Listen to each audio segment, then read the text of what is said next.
Another video to show you guys how can you tell if a function is linear or nonlinear by looking at a graph. It seems a little silly to make a video about this, but I want to make sure that I'm very clear. So we already know that linear means line, straight line. Okay, linear means it's going up by the same amount or it has a constant rate. So when you're looking at a graph, use common sense here. If the graph does not show a straight line, it's not linear.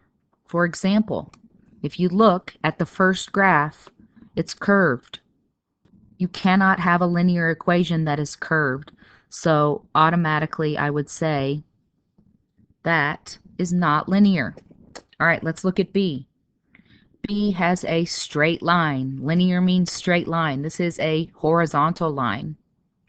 So if it is a horizontal line, it's linear. All right, let's look at the last one here.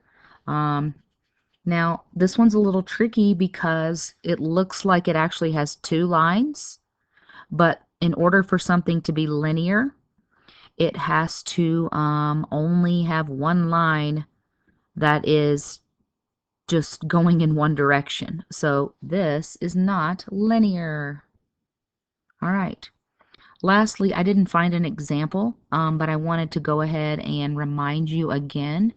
This was something new that we learned in this unit, and that is that if you have let me just do a quick sketch of a graph here. So we know that any kind of a line with a positive slope or a negative slope or a slope of 0. Oops, that's not exactly 0, but it's close because we know that a horizontal line has a slope of 0. We know that those are all linear. Those are examples of lines and linear equations. But what I wanted to remind you is that if you have a vertical line,